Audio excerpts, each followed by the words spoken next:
Well, hello and Happy New Year. It's Friday night, January 10th, 2014, and you're watching live on ABN Debate Night. I'm Chris Conway, and we are going to be sharing with you tonight for the next 90 minutes a debate between a non-Muslim and a Muslim to talk about the actual, the title of the program, the actual program title. The topic for tonight is what I'm trying to say is, did Muhammad exist? So I'm just going to get this program started off right away. First, I will introduce, by way of his bio, Imam Bashir Abdul Haqq will be our Muslim participant in tonight's event tonight, on this debate night. Imam Bashir Abdul Haqq started his Islamic studies at the early age of 16 and is now 34 years old. He has studied various Islamic schools of thought ranging from what would be considered Orthodox Islam and African Islamic empires, such as those in Mali and Timbuktu. He has not limited himself to Quranic studies, but rather he's a student of all knowledge, both religious and secular. At the age of 21, he became a member of the Amida Muslim community, where he studied the teachings of Mirza Ghulam Ahmad, which he considers to be his master teacher for 13 years.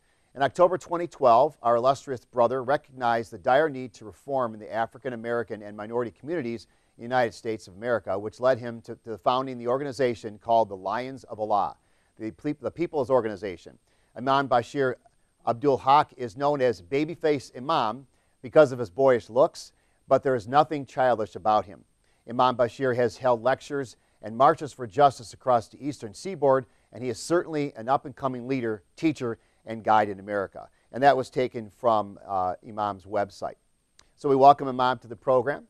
Also, we will have Robert Spencer, a non-Muslim, participate in tonight's event. Robert has been to this program, number of our programs over the last number of years here at ABN and the Trinity Channel. Robert is the director of Jihad Watch, a program of the David Horowitz Freedom Center, and the author of 13 books, including 2 New York Times bestsellers, The Truth About Muhammad and The Politically Incorrect Guide to Islam and the Crusades, both by Regnery. The Chasm Between Christianity and Islam, The Catholic Answers. His next book, The Arab Winter Comes to America, The Truth About the War We're In, will be published in early 2014, this year, by Regnery Publishing.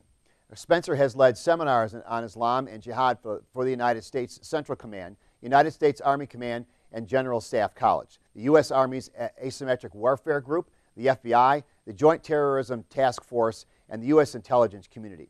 Spencer is Associate Director for the American Freedom Defense Initiative at the AFDI, and he is a weekly columnist on PJ Media and Front Page Magazine, and has written 11 monographs as well as over 300 articles about jihad and Islamic terrorism.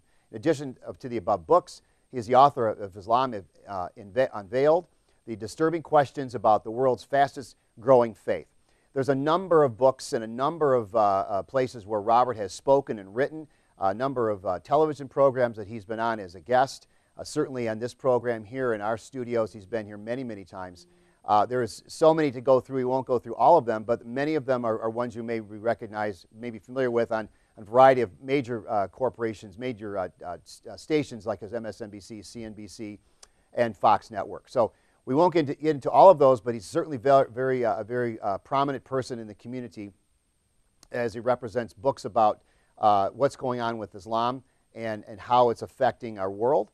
And we do welcome both these gentlemen here tonight. And again, the topic is, did Muhammad exist? For those of you who are watching, we are thanking you for your participation on this Friday night here. For the next 90 minutes, we'll be listening to this gentleman speak, but eventually we'll be taking your calls. We're going to want to take this number down at 248-416-1300. We're going to want to have you call and get your questions ready, because toward the last half hour or so of the program, we're going to open up the lines itself and give you a chance to ask some questions. But before we get into that, we're going to give each of these gentlemen a chance to make their claim about the topic again, which is, did Muhammad exist? And at this point right now, we're going to turn over to Imam, and you have 7 minutes as an opening statement, and then that'll be followed by Robert's 7 minutes, and then we'll take the program from here. So Imam, 7 minutes, and you can start right now. Yes, thank you. أشهد أن لا إله إلا الله وحده لا شريك له وأشهد أن محمدا عبده ورسوله أما بعد فأعوذ بالله من الشيطان الرجيم بسم الله الرحمن الرحيم I bear witness that there is none worthy of worship except Allah. He is alone and has no partner. And I bear witness that Muhammad ibn Abdullah sallallahu alaihi wasallam is his servant and messenger. I seek refuge with Allah from the accursed Satan in the name of Allah, the gracious, the merciful. Tonight's topic is, did Muhammad exist? Obviously, I will be arguing the affirmative. And in order to understand this historic information that we're going to be given today, we have to give some background information. I will obviously be bringing information from scholars such as Robert Howland, as well as Patricia Cook and Michael Cook, et cetera, et cetera. So what I want people to understand is in this 7th century, what we're talking about, the element at that time was the Byzantine Empire was very powerful.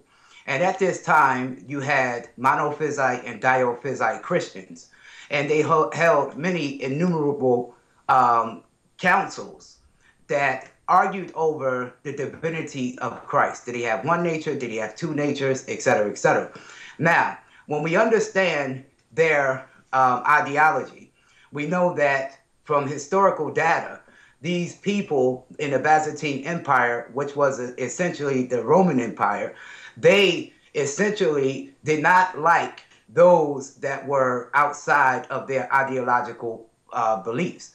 So once we look at some of the references from people like Anastasius and Sophronius, we can see that their information actually proves that Muhammad did exist, but there is bigotry that is seen inside some of their statements. I'll give you some references from Robert Howland's book, Seeing Islam as Others Have Seen It.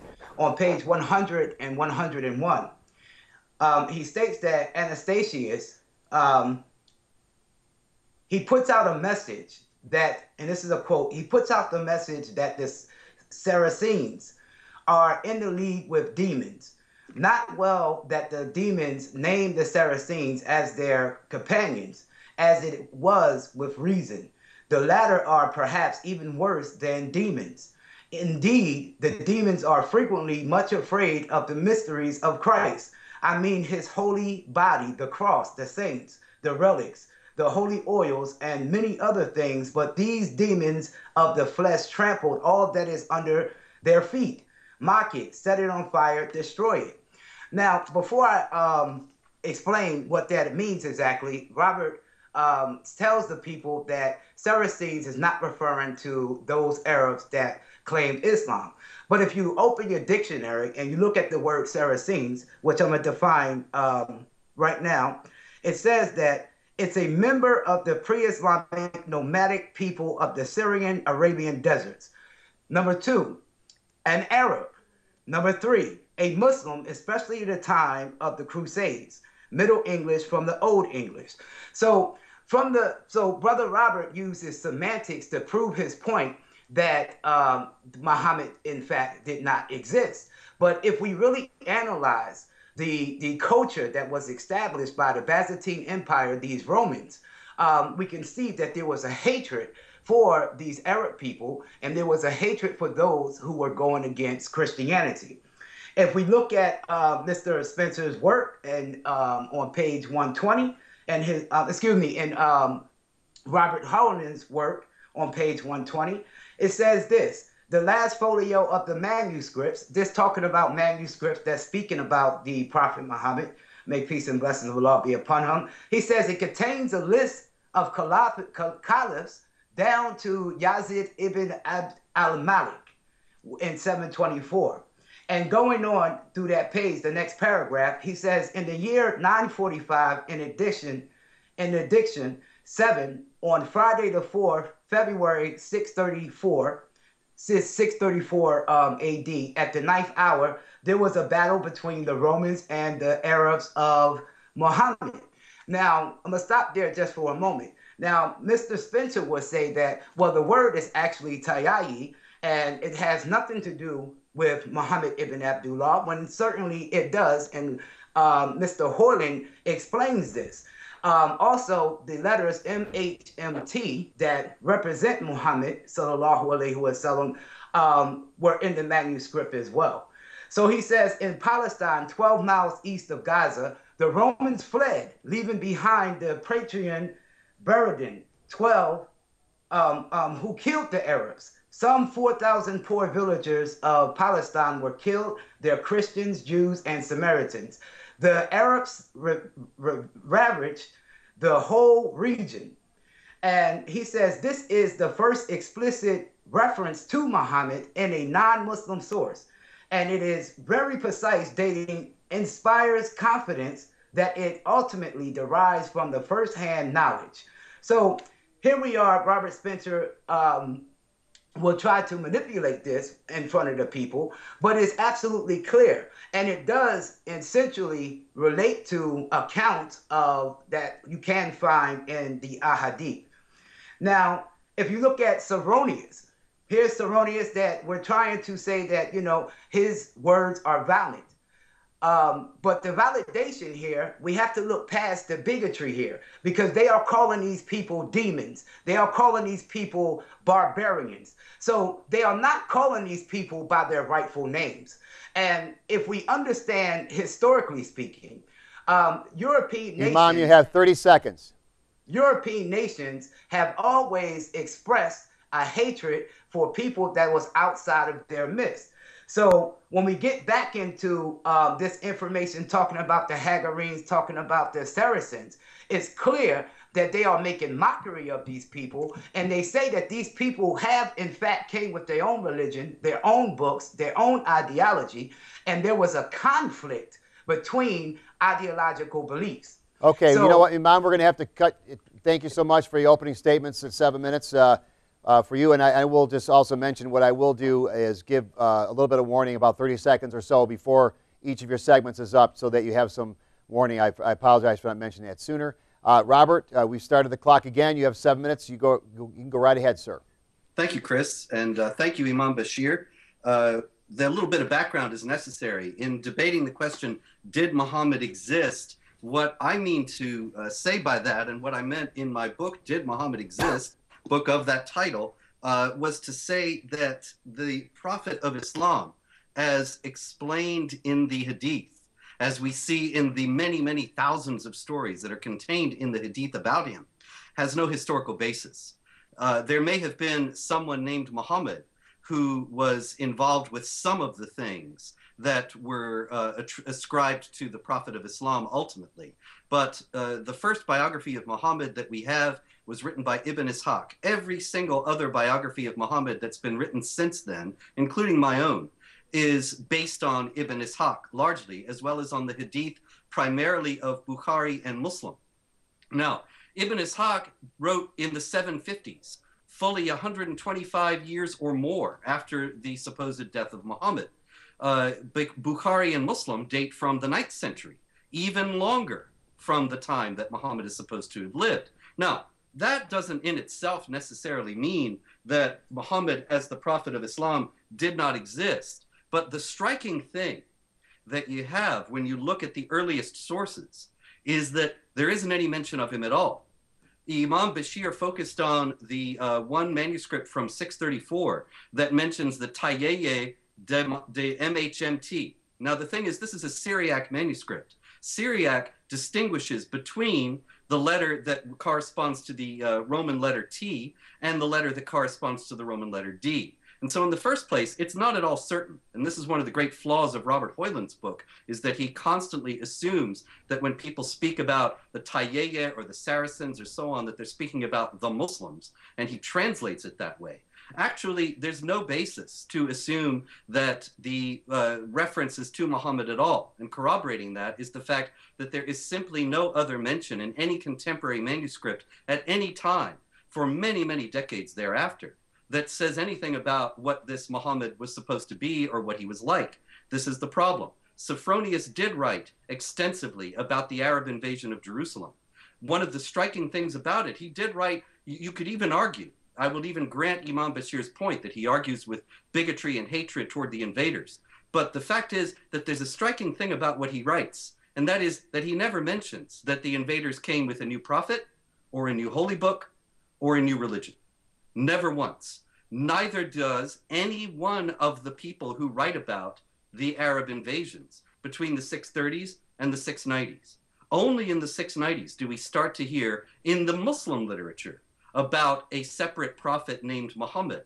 Now, Muhammad is a gerundive participle. The word Muhammad is a gerundive participle that can be roughly translated as the one who is being praised or the praised one. And it seems likely, given the fact that there is so little about him in this early period, and that there are coins minted at this time by the Arab conquerors that say the word Muhammad, but then have a cross by it.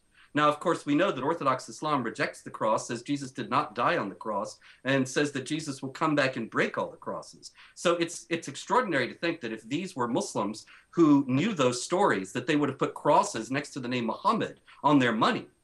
It seems likely that it was rather actually a title, the praised one, that was applied to Jesus and to other figures. And that later, when the Arabs had consolidated this large empire, they looked around and they saw that the other great world powers of the day, the Byzantine Empire and the Persian Empire, both had unifying religions, common religions that that were the glue that held their empires together.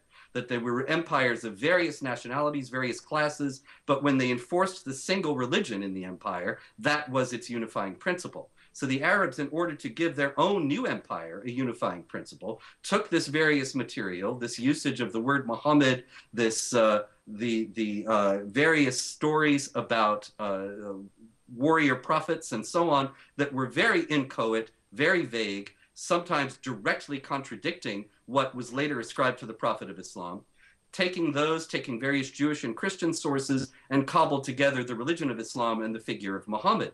The chief support for this idea is this yawning absence, that even if the literature had not yet been consolidated, even if according to the standard Muslim story, the Quran was not collated and unified and sent to all the provinces until the 650s, the year 653, and the conquest of Jerusalem was before that in 638, even still, one would expect that the conquerors would have come and Sophronius would have talked to them and would have gotten some idea that they were coming because they had been commanded to fight, as Muhammad is, according to a hadith. He says, I have been commanded to fight against people until they confess that there is no God but Allah and I am his messenger. That being the case, somebody might have dropped a hint. But instead, there's this yawning silence, and there are these things that absolutely directly contradict later material about Muhammad and Islam, notably these crosses on the coins.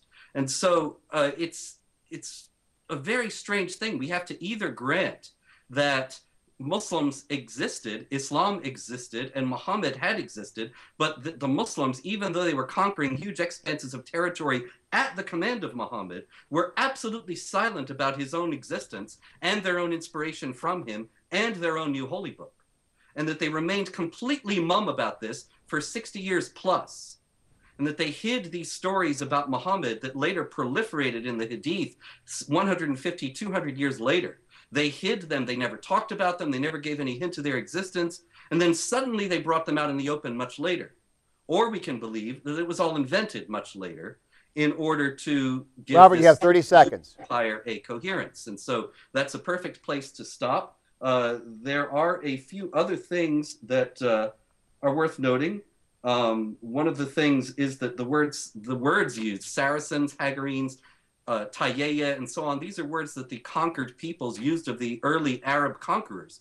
Notably, they never used the word Muslims. They never spoke about Islam. Very good. Thank you, Robert. So we got a couple seconds left on that one. That's very good. We have another 5-minute segment now for Imam. You have 5 minutes. You can go ahead and make your rebuttal right at this point right now. Thank you, sir. When we look historically, and we're going to dissect what Robert just said, when you look historically, in particular, we can see in history during the African diaspora, when slaves was brought to the Americas, these people were, in fact, a great people. But their conquerors did not call them a great people. Their conquerors did not call them by the names that those people called themselves. So this is historically correct when it comes in particular to our European counterparts, and the Roman Empire has done the same thing. It's just a fact. this is what people do. But they called them demons. They called them barbarians. They was calling them out of their name. So when you have people that's calling you out of your name, it's only logical to understand that they are not giving those people the best representation like the people who's being conquered would do for themselves. Now let's just go to the coins for a moment that Robert was mentioning. What he's speaking about, and you can look at this at the British Museum. You can go right to their website and look at the early Islamic coins.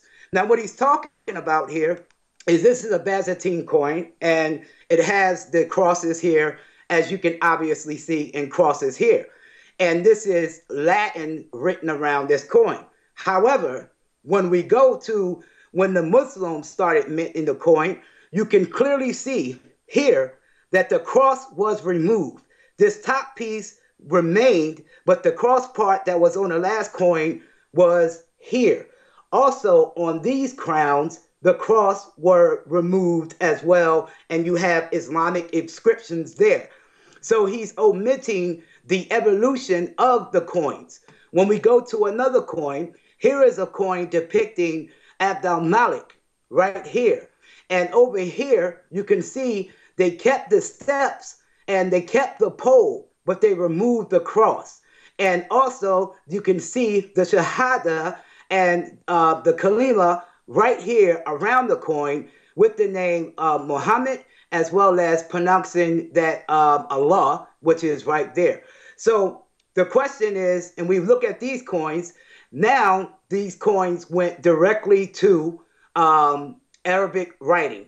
So you can see that there was an evolution in the coinage.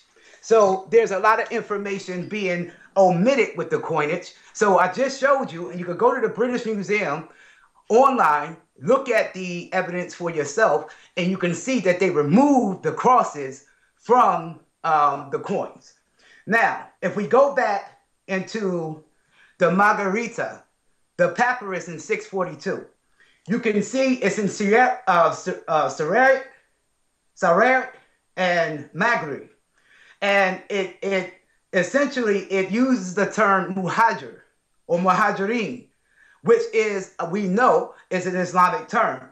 And Michael Cook and Patricia Cook, they established that this is in fact referring to those Muslims. And they say that there are two notions involved here. The first, rather lost in the Islamic tradition, is genealogical. The Maghreyi, as an early Syriac source, informs us are the descendants of Abraham by Hagar. This is what the Syriac papyrus is telling us. It's telling us that these Muslims, these Muhajirin, are the descendants from Hagar. Now, this is a non-Muslim source. So also, if we look at their book on page 3, Hagarism, the Making of the Islamic World, page 3, you can see that it says, a false prophet appeared among the Saracens. They say that the prophet has appeared coming with the Saracens and is proclaiming the event of the anointed one who is to come. Went off to Sycamina and referred the matter to an old man very well versed in the scripture. I asked him, what is your view, master and teacher, of the prophet who had appeared among the Saracens? Those Saracens, we have established already by dictionary definition that these were speaking about those Arab nomadic tribes. Now, he replied, groaning mightily, he is an impostor. Do the prophets come with a sword and chariot? Once again, all Imam, of the your time is up. I'm sorry to interrupt you, but we're going to have to give time to Robert. We have 5 minutes for Robert, and then we're going to go to our first break. Robert, you go right ahead.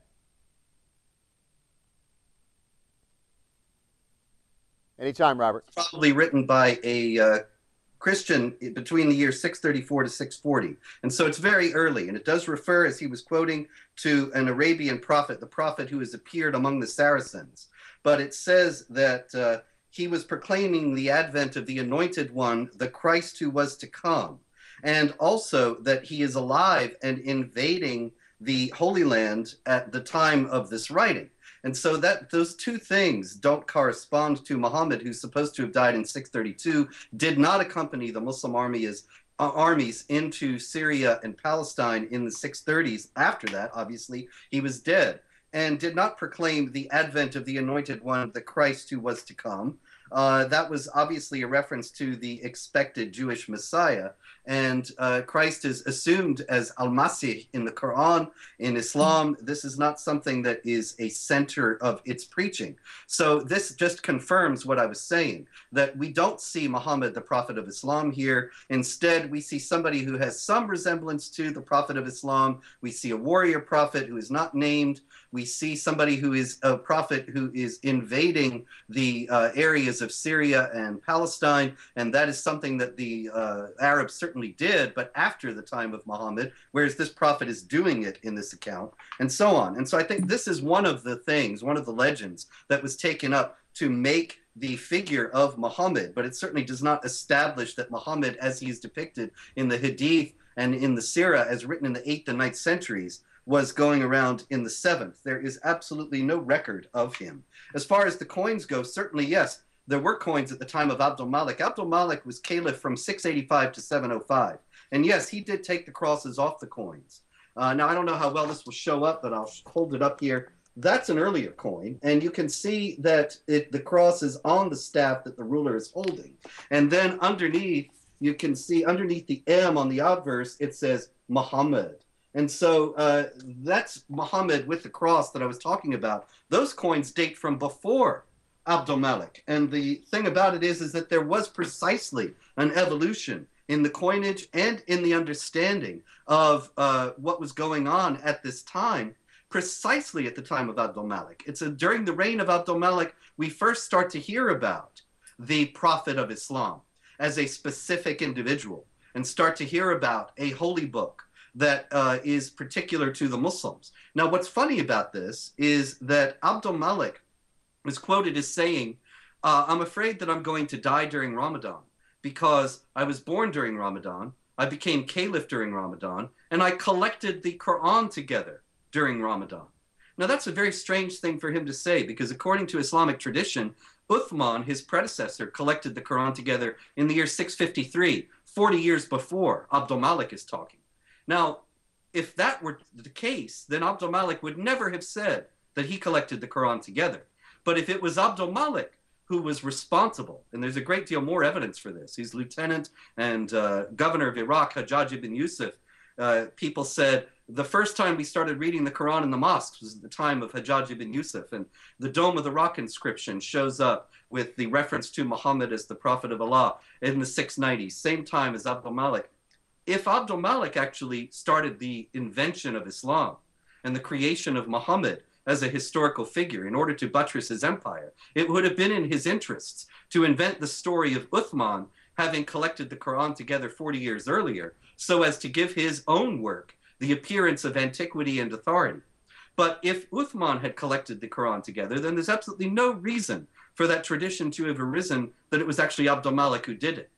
And so this is just more evidence that the origins of the Quran, the canonical origins of Islam as explained in the earliest Islamic sources, just don't have any basis in historical reality. You would think that these Arabs, as they were conquering these huge expanses of territory, and when they made their coins and when they built public buildings, that the coins would have said, and the public buildings would have said, there is no God but Allah and Muhammad is his messenger. They never say that. Instead, Robert, you have about 20 seconds. That are that are anathema to Islam, and so it's only because there was no Islam yet.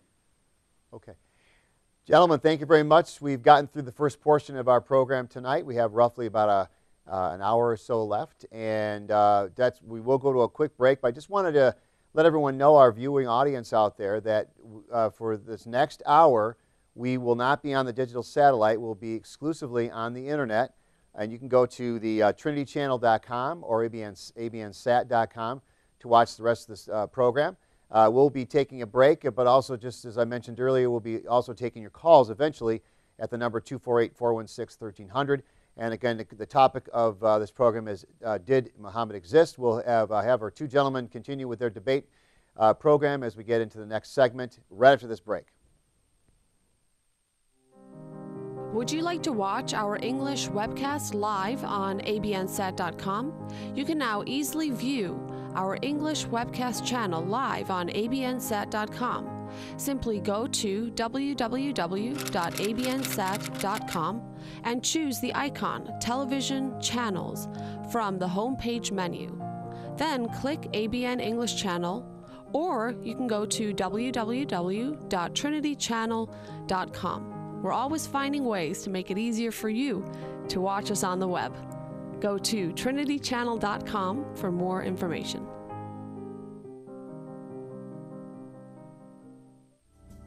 Stay tuned to abnsat.com for all the latest ministry updates. As of January 14th, 2014, no more English shows will be broadcast on ABN Arabic channel. Now you can watch all of your favorite English live talk shows on trinitychannel.com. Visit www.trinitychannel.com for all the live shows and all the latest information on the English part of ABN ministry. And welcome back. We are going to continue with our debate. At this point, we're going to just review a little bit. We're going to allow Imam to go ahead and have 5 minutes to talk, and then we'll have Robert follow up with another 5 minutes. Imam will have 3 minutes, and then Robert will have 3 minutes, and then we'll have each gentleman to do a summary, 6 minutes apiece. We'll go to a break, and then at that point, we'll be opening up the phone line. So again, get those questions ready and those observations as you recognize the number, which is 248-416-1300. And again, the rest of the program tonight will be on the internet exclusively. Imam, you have 5 minutes, and you can start right now. Yes. The thing that we have to look at is the overall information. So, Mr. Robert, he says for himself that, this doesn't mean that Muhammad didn't exist and someone was there during the time of the Prophet Muhammad sallallahu alaihi wasallam, just happened to be doing the same things that is attributed to Muhammad sallallahu alaihi wasallam. So this is a lot of loopholes, and in order to clear those loopholes up, we're going to have to bring primary direct evidence. So if he's going to make a claim to say that there was someone there, but we can't say it's Muhammad due to lack of information, but he's not evaluating all the information.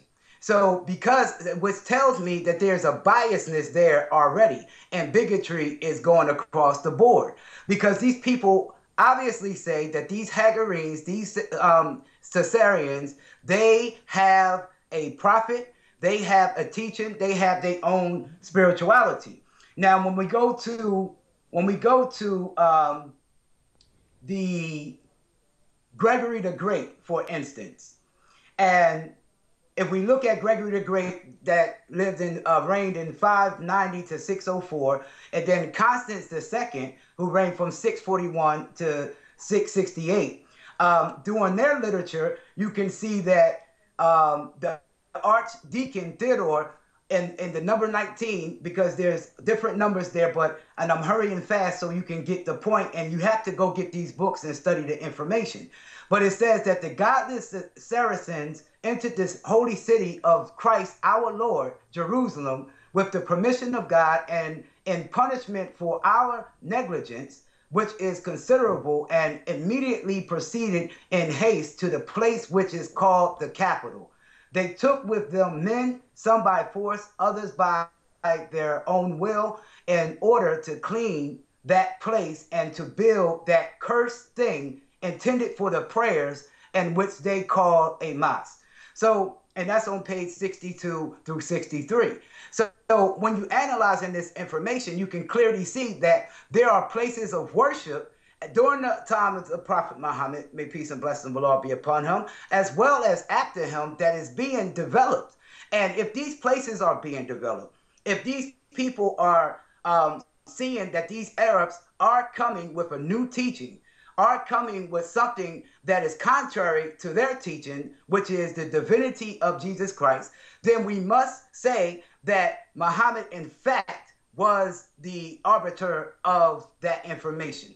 So as we look further into further information, we see them being called, matter of fact, let me read this on page 70 to 73.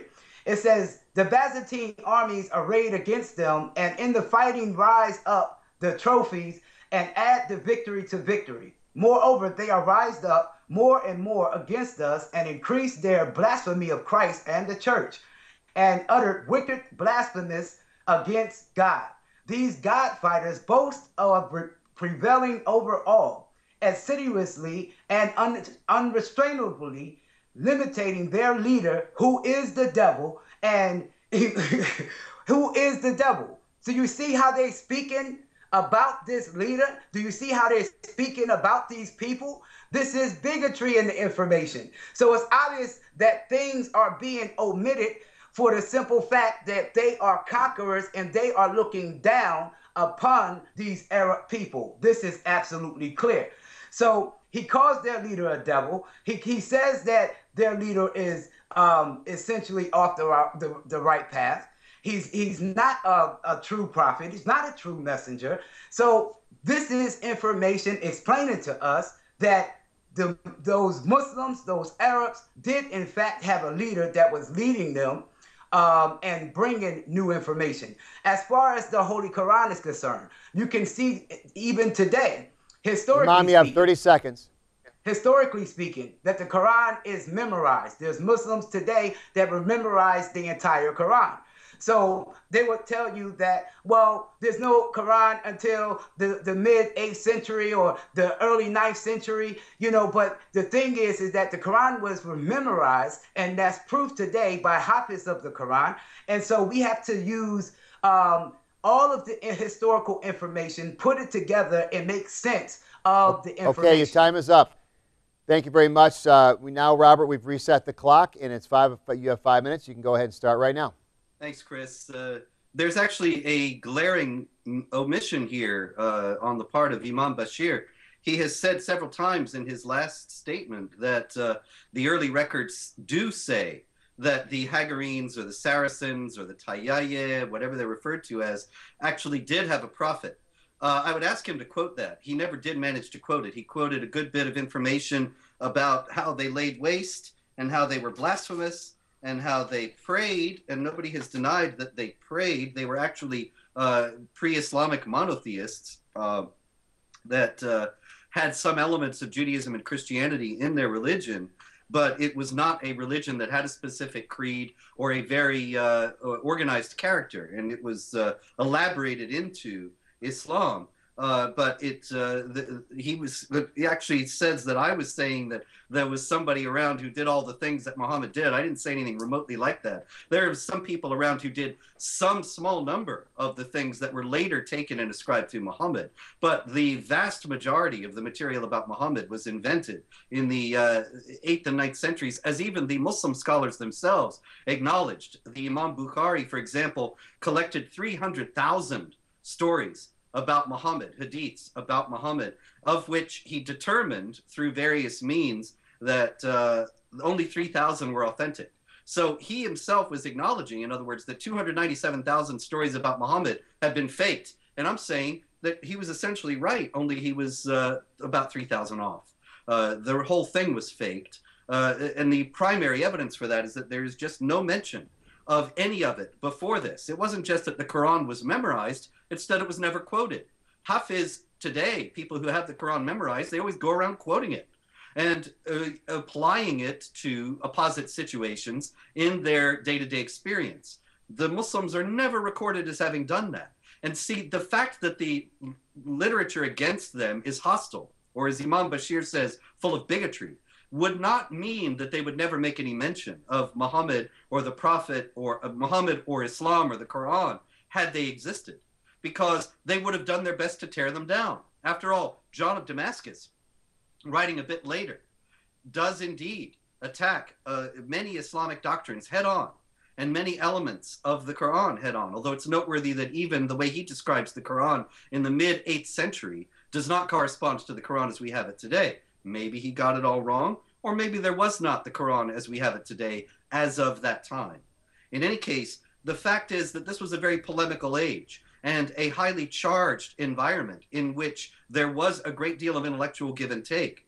And so it's inconceivable that had these invaders come with a new prophet, a new religion, and a new holy book, that the people whose lands they had invaded and who they had conquered and subjugated under their rule and destroyed their houses of worship and so on, that they never would have engaged in polemical debates, polemical discussions, and even outright bigoted attacks on their new prophet and new religion. They don't, because there was no mention thereof. It simply was not something that existed at that time. As far as quoting that they were saying their leader was a devil, well, sure, the invaders had leaders, of course. They had various generals, various leaders of armies, various heads of state, even the caliphs, as Cronin Cook, to whom Imam Bashir has referred several times, have shown in their book on the caliphate. The early caliphs never regarded themselves as the successors of Muhammad. They had regarded themselves as the successors, the caliphs of Allah, of God, in the early period. And they only referred to themselves in that way. It's only after Abdul Malik, and around that time, as I have said, that we start hearing that the caliphs are the successors of Muhammad. And so, of course, they had leaders. And of course, the people who they conquered and mistreated called their leaders devils. But they never called them prophets, even false prophets. They would have, if they could have, because it would have been yet another weapon in their arsenal. They make no mention of it at all, which indicates that there simply wasn't anything there for them to mention. The literature is very great. I have to emphasize that. And extensive, I mean. There's a great deal of writing by the conquered, particularly the Christians of Syria and Egypt and North Africa. They wrote a great deal about the Robert, you have 30 seconds. And so the fact that they never mention Muhammad, the Quran, or Islam in all this wealth of material precisely about the conquests and the conquerors is more than striking. It's decisive. Muhammad, as the prophet of Islam, did not exist at that point. Great. Okay, so now we've reset the clock. We're going to give Imam 3 minutes to give his next series of statements, and then we'll follow up with Robert. So, Imam, you have 3 minutes. Yes, Robert said a lot, but when you look at the Doctrina Jacobi, for instance, this was actually written prior to the death of the Prophet Muhammad, may peace and blessings of Allah be upon him. So it's a few years before 634 AD. So when this mention of the false prophet that has appeared among the Saracens, this in fact is key proof and evidence during the time that the Prophet Muhammad, may peace and blessing of Allah be upon him, lived. So, and they say that the prophet has appeared coming with the Saracens and is proclaiming the event of the appointed one who is to come. And if you go into Islamic ideology, you will see the connection with that, but we're staying on the historical information. So once he applied, well, who is this guy? Well, who is he really? Well, he's an imposter. He's a prophet with a sword and a chariot. And what is really strange is that the Christians of today will make these very same claims today in 2014 that Muhammad sallallahu alaihi wasallam came with a sword. He came conquering. He came with brute force. So this corresponds all the way historically from the early 7th century till today. Now, when we understand that there were mosques being established, we know for a fact, this is not speculation, but it's a fact that these prayer buildings that is called masjids belong to those who proclaimed that they were Muslims. Now, these terms, Muslims, according to various historians, came much later, but nonetheless, the religious practices certainly were being observed. And if we look at, Robert Holland's, the people need to go get Robert Holland's book, and Patricia Cook as well, and Michael Cook, because when you read these this information, you will be able to clearly see that one, there's bigotry used, which means that there's a bias. 30 seconds, Imam.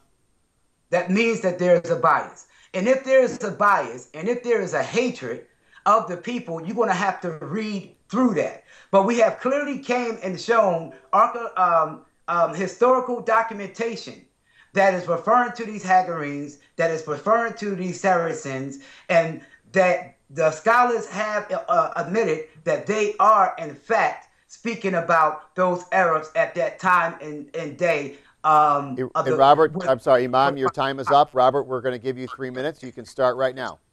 Thank you, Chris. Imam Bashir should actually go back and double check his copy of Robert Hoyland's book, because he will find that the Doctrina Jacobi was not written during the time of Muhammad. According to Islamic tradition, Muhammad died in 632. According to Hoyland, the Doctrina Jacobi was written between 634 and 640. That's after Muhammad died. The Doctrina Jacobi also says that this prophet, this unnamed warrior prophet of the Saracens, has the keys of paradise, which is incredible. Now, that is something that does not correspond to any Islamic doctrine at all. And so even if one granted that Muhammad went around preaching about the coming of Christ, which is something that is indeed in Islamic eschatology, but is by no means a feature, it's not mentioned in the Quran at all. And so it is by no means central to Islam. Even if we grant that, which is far-fetched to start with, it's clear that this figure is doing other things that Muhammad does not do. And so either it's getting it all wrong about Muhammad, just like every other record that is supposed to be about Muhammad in this time, none of which name him, or there was no Muhammad and the whole thing was put together later, perhaps with some parts of this and some parts of other material.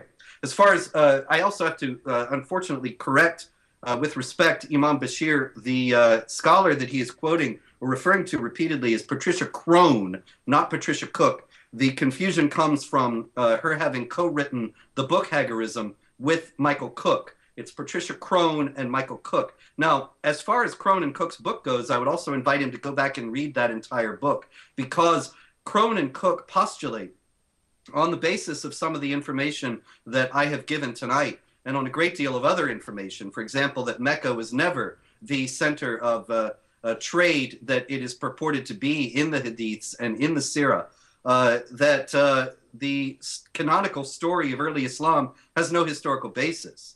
Now, certainly, Patricia Crone has retreated from this stance in later books, but since the Imam Bashir is referring to Hagarism, I think that it is noteworthy that Hagarism actually supports the idea that Muhammad, the prophet of Islam, as depicted in the Hadith, did not exist. As far as Crone's later stance, she has never gone back and explained why her earlier conclusions were false. 30 seconds, Robert. Treated from them under unexplained circumstances. And so trying to come to the material objectively, you cannot come to the conclusion that her later stance is based on a reconsideration of the evidence at hand, or at least one, she hasn't shared that reconsideration with us. Thank you, Robert. Okay, gentlemen, we now are at the last portion of our program before we go to our last break. Each of you will have 6 minutes apiece to go ahead and make your closing statements. Imam, we've reset the clock at 6 minutes. You can start right now with your closing statement. Yeah, thank you, Robert, for that correction on Patricia Crone. Yeah, Michael Cook, they co-authored it, and I mixed that up. Thank you for that.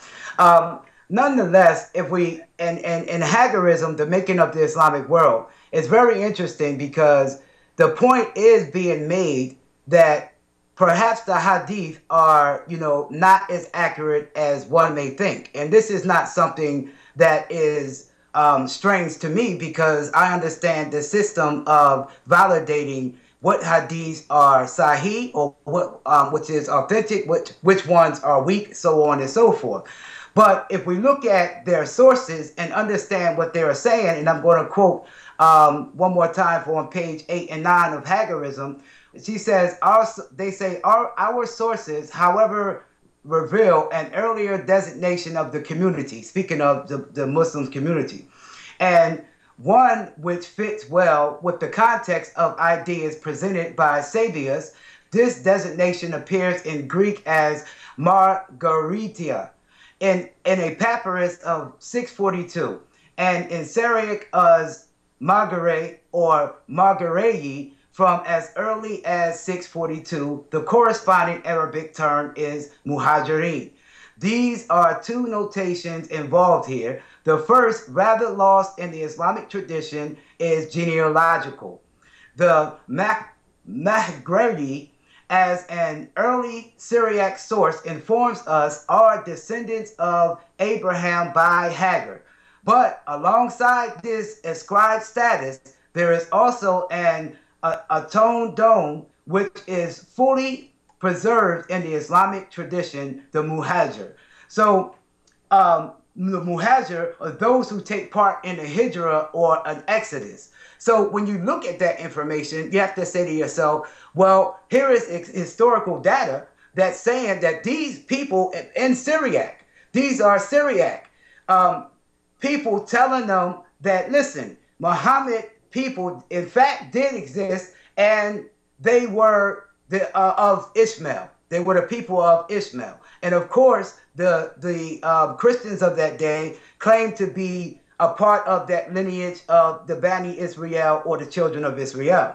So upon looking at all of the information once again, we'll be able to clearly see that, and I'm going to emphasize this again, and I'm going to emphasize it over so we can understand the bigotry that was held inside these scholars, or these people that they are taking from. Anastasius, Cyronius, and many more. They always attack these people for some reason. And when you see the attack, you also see the counter, that they are placing their religion in the forefront. They are saying, no, our Christ is right. Our Lord is divine, not their Lord, and they are only barbarians. So it shows that they did not take a historian's process of analyzing information and just giving people the proper data. So if they're not just giving people unbiased data, then how can we say that the evidence should be authenticated for Muhammad not existing? It just doesn't make sense. It's just not logic. So if you look at, I'm going to pull up Sophronius' display of hatred once again, and what he says. He says, but the present circumstances are forcing me to think differently about our way of life. For why are so many wars being fought among us? Why do barbarians raid abound? Why are the troops of the Saracens attacking us? Why has there been so much destruction and plunder? Why is there incessant outpouring of human blood? Why are the birds of the sky devouring human bodies? Why are churches being pulled down? Why is the cross being mocked? Why is Christ, who is the dispenser of all good things and the provider of this joyousness of ours, blasphemed by pagan mouths, so that he justly cried out to us, because of you, my name is blasphemed among pagans. And this is the worst of all the terrible things that are happening to us. That is why the vengeful and God-hating Saracens, the abomination of desolation clearly foretold to us by the prophets, overrun the places which are not allowed to them, plunder cities, devastate fields, burn down villages, set on fire the holy churches, overturn the sacred monastery. So all of these accounts and all of these people that are being used to prove that Muhammad didn't exist, actually we cannot really depend on that information, because they have an agenda. And the agenda, 30 seconds, Imam. And that agenda was to suppress the very thing to come in that was actually going to replace Christianity. So they did not want their religion being replaced. They wanted their religion to remain strong. So if Muhammad, may peace be upon him, have is historically correct in his life, then that means Christianity is threatened. And that threat is what these people wanted to deviate the world from, and especially in their society. Right. Thank you. We're going to cut it there. We have 6 minutes left. Robert, you have 6 minutes to make your closing statement. Yeah, of course Sophronius didn't like the invaders. Absolutely. And of course he is a highly biased source. The question is not that you have to have an unbiased observer in order to be able to trust him. It depends on what kind of information you are trying to get from the source. Now, clearly, Sophronius dislikes the invaders. And clearly, he speaks. I have this passage that Imam Bashir was just reading from, quoted at length in my own book, Did Muhammad Exist? And he's very upset with the invaders, with their opposition to the Byzantine armies, with their opposition to the church, and so on. But never in his long screed against them does he say, and they have this person who they claim is a prophet, who is a false prophet, and they have this holy book that they say is a holy book, which is actually a book full of lies and blasphemies, and so on. The kinds of things you would expect him to say if he had actually been confronted with material like that. Precisely an unbiased source, precisely an angry source trying to defend Christianity in the Byzantine Empire would have attacked those things head on, and would not have just let it pass over in silence that the invaders were coming with an entirely new religion and with a new prophet and a holy book. The idea of that strains credulity beyond belief.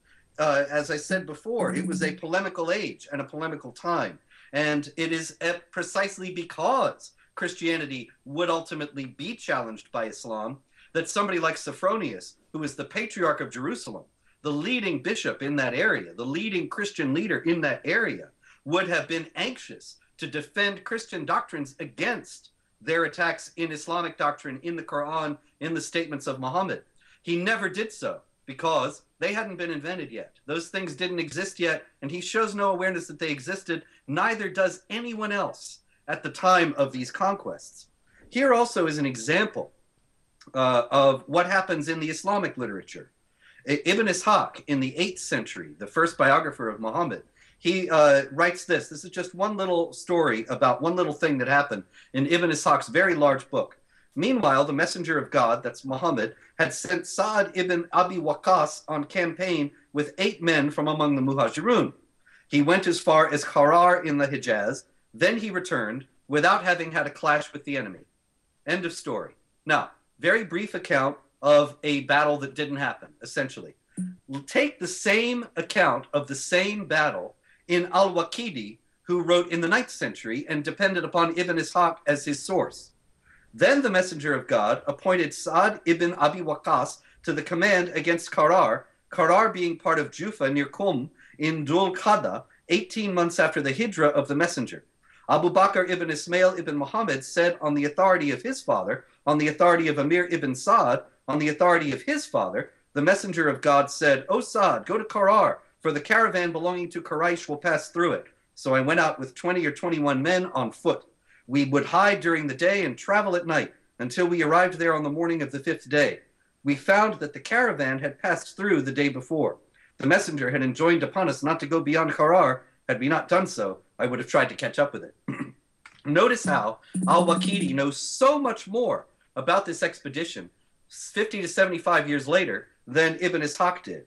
And as Patricia Crone, the historian, notes, he knows all this on the impeccable authority of the leader of the expedition himself. But how is it that those details eluded Ibn Ishaq, who wrote a very extensive book about all of Muhammad's activities, and yet made their way into Al-Waqidi some 50 years later? We can remotely grant, okay, Al-Waqidi had access to oral traditions that had been passed on from people close to Muhammad, but it escaped Ibn Ishaq's notice. But this strains credulity yet again, because Ibn Ishaq made it his business, his life's work, to collect the traditions about Muhammad that were considered reliable and to pass them on. What's obviously going on here is legendary elaboration and legendary embroidery.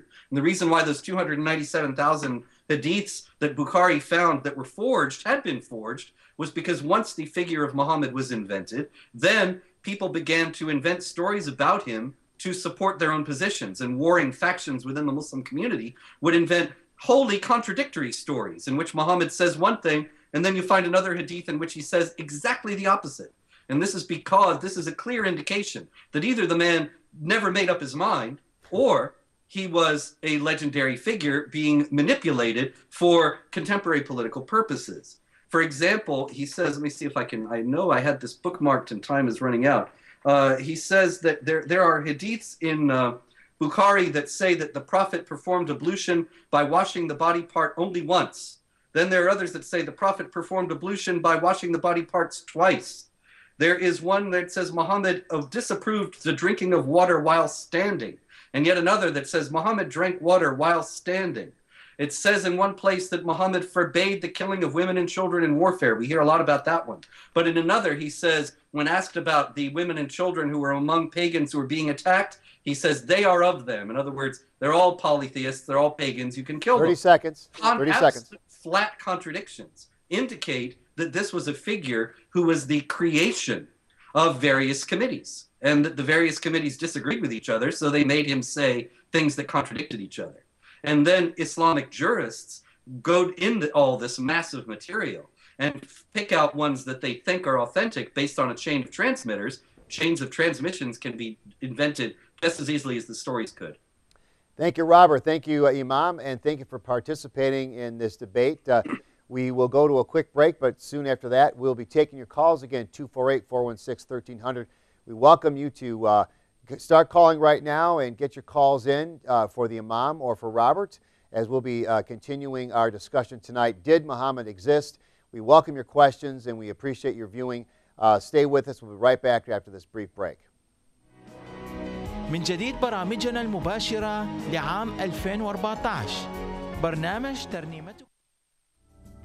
Stay tuned to abnsat.com for all the latest ministry updates.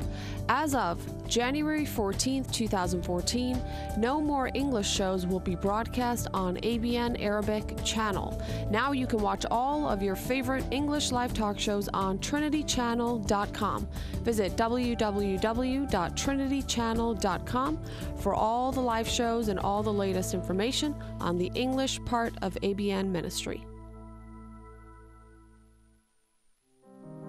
Would you like to watch our English webcast live on abnsat.com? You can now easily view our English webcast channel live on abnsat.com. Simply go to www.abnsat.com and choose the icon Television Channels from the homepage menu. Then click ABN English Channel, or you can go to www.trinitychannel.com. We're always finding ways to make it easier for you to watch us on the web. Go to trinitychannel.com for more information. And that's right, we are on the Trinity Channel right now, and you're watching us on the internet, or actually you could also watching us on a free download, ABN Sat, on your phone and on your smartphone. And we do appreciate all the people out there that are watching tonight. We do have a few callers waiting. We will be taking those very soon here.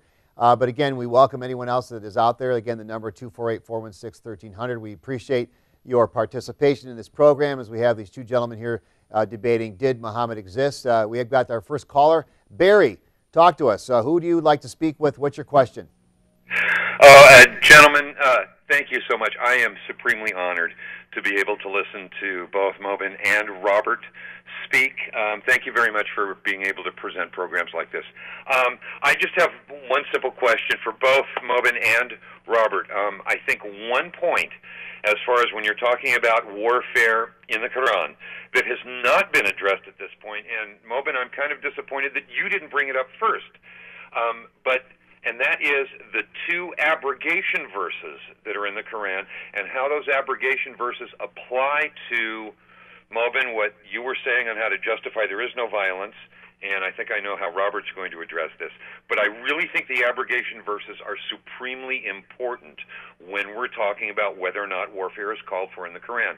So I'd kind of like Mobin to respond first, and then Robert to respond afterwards, if you would. And thanks again, guys, for putting on this program. I love you both, and God bless you. God bless you, too. And Imam, I'm going to give you a chance to speak. We're going to try to manage our time well here. Go ahead and start, if you would mind. Okay, he was a little, on my end, I couldn't understand him all the way. Is he asking about the abrogation of verses in the Quran? Yes. Well, essentially, our teacher teach us is that that verse was speaking about prior scriptures before the event of the Quran. Because the Quran clearly said, "Dalika al-kitabu la rayba fi hudal lil muttaqin," that this book is a guidance for the righteous. It's a perfect book. It's a guidance for the righteous. So, the abrogation verse was not talking about the verses of the Holy Quran, but rather it was talking about things previous to the Holy Quran that were abrogated. Okay. All right, Robert. Barry, I'm sorry to say, but I think you're not watching the live debate. I think you're watching a video of an older debate that I did about does the Quran teach warfare with Mubin Sheikh. Mubin is not here with us tonight. I am debating tonight with the Imam Bashir Abdul Haqq about the question, did Muhammad exist? We haven't discussed warfare or abrogation because that's not really the topic tonight. But since you asked the question, abrogation does actually have to do with the doctrine of warfare, in that most of the mainstream Islamic scholars teach that the Quran's verses of warfare take precedence over the Quran's verses of peace. But as I say, that's not on topic tonight. So I just want to say abrogation is on topic, because the idea that verses of the Holy Book can be overridden by other ones, or that even various teachings or hadiths can be canceled by other ones, is made necessary by the fact that you have this whole theology that's being invented, this religion that's being invented. And so, excuse me, contradictions were going to appear, and they did appear, and they're explained away by this idea of abrogation. But in any case, once again, we are live tonight. Maybe you're watching the video of me with debating Mubin Sheikh, and I appreciate that, but we are live tonight with the Imam Bashir Abdul Haqq, and the topic is, did Muhammad exist? Very good, Robert. I appreciate you making that point, and I apologize for not catching that as clearly as you did, but we do welcome the callers, and we would like to encourage everyone, like Robert indicated, to stay on topic. And again, the topic of tonight's program was, did Muhammad exist? It is a live program here on the TrinityChannel.com. We have another caller, Kareem. What is your question, sir, and who's it directed to? First of all, I say assalamu alaikum to Imam Bashir. You're doing a wonderful job. You're exposing this guy. But once again, my question would be to Robert. We have millions of hadiths of the Prophet Muhammad sallallahu alaihi wasallam. Millions of hadiths of him. But the life of Jesus, we only have the first 30 years of his life. We don't have any stories of him. So are you saying that we should just throw away all these hadiths? Thank you. Well, remember, it wasn't me who wants to throw away hadiths. It was Bukhari who threw away 297,000 hadiths, according to Islamic tradition, because they weren't authentic. He deemed 3,000 to be authentic and put them in his collection of hadiths, which is considered most reliable among the hadith collections by Muslims. The problem of the hadith is that the Imam Bukhari lived in the 9th century, 200 years after Muhammad. And so he did not have the opportunity to speak to anybody who knew Muhammad. He didn't have the opportunity, obviously, to meet Muhammad himself. He only had the chance to collect these stories. Now, the question is, where were these stories before that? Why is it that there's no mention of these stories, of any of them? Muhammad is never quoted as doing anything. Muhammad is never quoted as saying anything. In the first 60 years after he died, after he's supposed to have died, when the Arab armies were conquering these huge expanses of territory, allegedly at his command and according to the command of the Quran. Why is it that all this material suddenly appears in the 9th century, but never is even referred to existing in the 7th century and 8th century? There is an Islamic scholar, Nabia Abbott, who postulates that the reason for this is because the Caliph Umar, in the middle of the 7th century, ordered hadiths to be destroyed because he thought that they would result in idolatry of the figure of Muhammad. That's a nice theory. But the problem with it is that if Umar destroyed hadiths, then where were they so that Bukhari could find them 150 years later? It doesn't make any sense. And so, I guess I'm exposed. But the problem is that Muhammad is even further exposed as essentially a legendary figure. Well, if I just could, respond just quickly.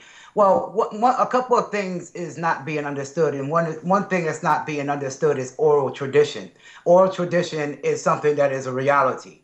So there are things that are passed on from generation to generation. This is a fact that people that would only be ignorant if we say, well, it's an oral tradition and now it developed and someone wrote it down that is unauthenticated, which can't be further from the truth.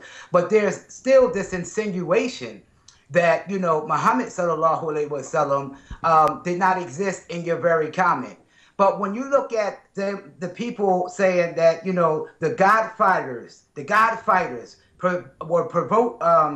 were boasting that they was going to prevail over all. When you look at that, they're imitating their leader. The information is there to show and prove that, in fact, Muhammad existed. And if that leader who they were imitating was not Muhammad, then the burden of proof would be on a person like Robert to show us, well, who was that person that was that they were trying to imitate. And it just goes back to the Prophet Muhammad sallallahu alaihi wasallam, in fact, had to existed due to the occurrences and the evolution of the Islamic system of theology and ideology. Gentlemen, currently we don't have any other callers at this point, so we do encourage anyone who is watching. The number again, 248-416-1300. The lines are open. We still have roughly 15 minutes or so before our program is over for this evening. Again, Chris, since there was yes. Can you hear me? Since there was somebody who, since the gentleman responded, can I respond to the further points? Absolutely. Go right ahead, Robert. Yes. I appreciate that. The oral tradition is a very important point. And certainly there is oral tradition, and nobody's denying that it exists. The problem is that there's no record of it here being done.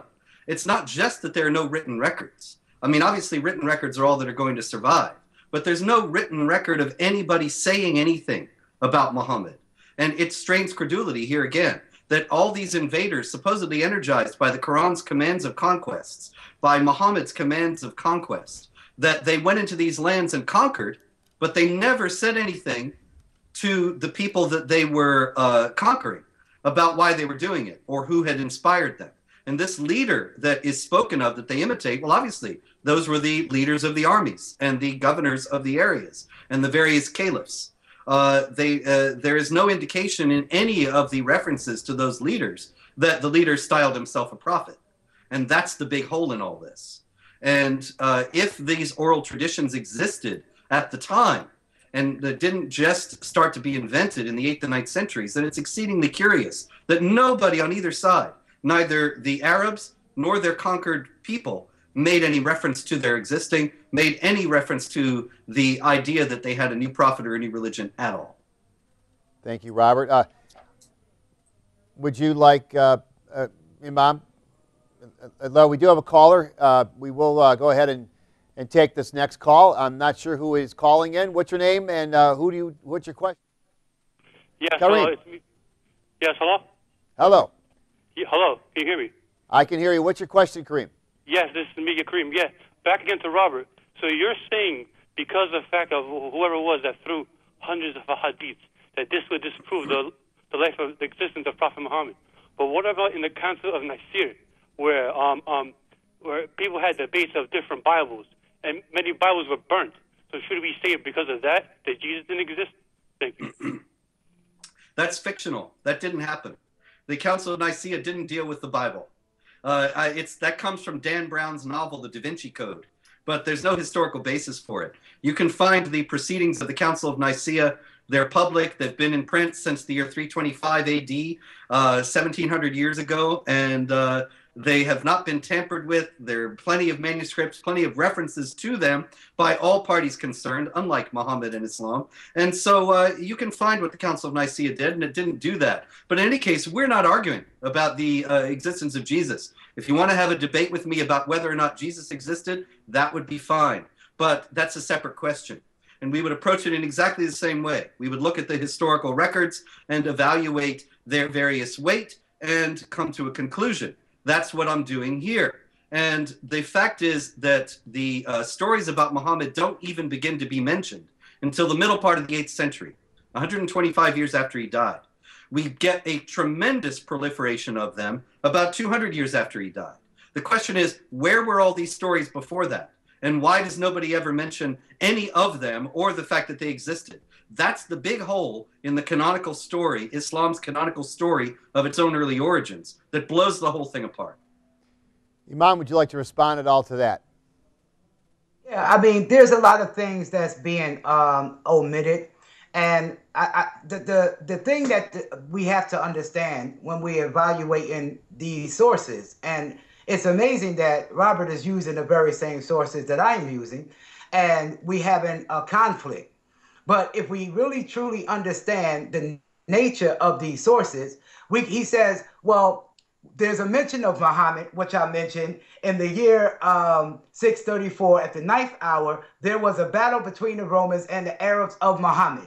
So what does Robert do? He takes out, and says, well, that's not what it means, and then he just runs with it. Then you have other references that's talking about this leader of the Muslims who they are trying to imitate. They're not saying various generals. They're talking about a specific individual who these people are following, who they are trying to be like. This is imitation or following a sunnah. So upon evaluating all of the information, it is clear that it's more plausible and is consistent with the existence of the Prophet Muhammad, may peace and blessings of Allah be upon him. And then when you say, well, why didn't they just boast it, and why didn't they just write it all over the place? Well, it's not the standard practice of every culture. When you understand the culture of those Arabs at that time, these was more so of nomadic people. So the people around them were leading the fight. The Romans were leading the fight at the time. It was the Byzantine Empire. The Persians had power. So the those in that major Asia Minor area, Saudi Arabia, Yemen, so on and so forth, their power came in later. So we have to understand how things naturally progress and how they evolve. Robert showed us a coin where it says that Muhammad was there. It had Muhammad there, and it certainly did. I read it. However, he has to go and explain to us, well, did the Arab have a minting press? I mean, how exactly were the coins minted? And he's trying to essentially say that because it's saying Muhammad on that coin, that it refers to Isa or Jesus, may peace be upon him, when that cannot be the case, because we see over that from the time of the beginning of the 7th century all the way to the end of the 7th century, you can see an evolution in the mint and the coinage of the so-called Muslims of that time. So there's plenty mention of these people and what they believe, but he wants to hear it in the way that he wants to hear it in. And this is not nothing different than what our European counterparts has been doing for the last 2,000 years. And I want to go back to this because I want to make it plain and simple for the people. When we look at the African diaspora, when these slaves was brought here to the Americas and the Caribbean, you might say, well, what does it have to do with this? This is about the psychology. You're going to give 20 seconds to finish up here. Yes, I'm going to finish. When they strip information from people and disregard the people and name the people what their original names are not, of course, that's bigotry. So we cannot allow this bigots to be the example for our primary evidence. We just can't do it. It doesn't make sense. It's not logical. It's not rational. Robert, we're going to give you a chance to respond to that. We're looking toward the end of our program here. We are getting close to our end time here. Robert, why don't you go ahead, and if you would, you have a couple minutes, you can go ahead and make your final comments here tonight. Yeah, thanks, Chris. The Imam Bashir just then referred to the Muslims. He said that the people said that the Muslims had this leader. Actually, they never say that. That's one of the funny things about this, is that they never call them Muslims. Now, what I'm referring to that is that the conquered people never called them Muslims in the 60 years that the conquests were going on. The initial phase of what is now considered to be the first part of Islam, they're never referred to as Muslims, and the word Islam is never mentioned. Now, the Imam Bashir makes the connection between that and the treatment of the slaves in North America. Now, this is rather fantastic because the slaves were oppressed and were indeed stripped of their identities. Yes. But the Muslims were the conquerors. They were not oppressed. They were the conquering people. The oppressed people were the ones who were writing these records. And see, the thing is that as soon as we do start hearing about Muhammad in the 8th century, and we start hearing about the Quran in the 8th century, then the Christian polemicists go at it, and they start to argue about Islamic doctrine, and they start to denigrate the figure of Muhammad and say he's not a prophet, and so on. And so the Imam Bashir would have us believe that Christian polemicists of 50, 75, 100 years earlier, even though they were faced with the same people, talking about the same Islam and the same prophet and so on, they never bothered to refute anything that these people were apparently saying, although there's no record of them saying it. They never bothered to say anything about Islam or Muhammad or the Quran. It was only later that they started fighting it. And yet these people were, as the Imam Bashir has pointed out several times, very hostile to the invaders. Now, if the Christian polemicists of the later ages were eager to engage and refute Islam and eager to engage and refute the idea of Muhammad as a prophet, why would the Christian polemicists of the earlier era just pass it all by unsaid? And the obvious answer, the easiest possible answer, is that it's simply because the figure of Muhammad as a prophet had not yet been invented, had not been elaborated. Even if you grant that the mention in 634 of the Tayyaye, not the Arabs, the Tayyaye of Muhammad, the Tayyaye that is of MHMT, refers to Muhammad and not to someone else or to someone who's being referred to as the praised one. Even if you grant that, there is absolute notice at the straws that the Imam Bashir is grasping at, that he has to hold on to this one mention of this one name and say that it's Muhammad, because all the coins that say Muhammad have crosses on them. So it's unlikely they're talking about Muhammad the prophet. And so you have this one mention. Think about all the voluminous material, the hundreds and thousands of pages of hadith that you have later. He's got none of that in the 7th century. None of it, no reference at all. Just one mention of a name that he insists refers to the Prophet of Islam. Fine, it does. But then how come everybody is so absolutely mum about everything else about this man? How is it that only 200 years later do we start to hear about what he was like and what he taught and what he said that his followers ought to do? It's a very strange omission. It's not just that this was about oral tradition. It's that the existing records leave no trace that such a man existed until much later. Robert, we appreciate your commentary there. We are going to make it a show for the evening tonight. Gentlemen, thank you so much for participating in our debate tonight, and we wish you well as you continue to do your research and continue to participate in programs like this. Thank you for being a part of this program tonight, and thank you all out there for watching. All of you that are continuing to watch and support our programming here at ABN and the Trinity Channel Network, which is just getting going this year, or actually late last year, the Trinity Channel, I should say. And I'm Chris Conway, and I welcome participants in our programs and in our debates, and as you support and pray for our ministry here and call in. We welcome you to continue to do that, and we all here at ABN, our staff, just wish everyone here a very, very happy New Year. We're looking forward to exciting times. Gentlemen, thanks so much for participating again, and everyone have a great evening, and we'll catch you next time.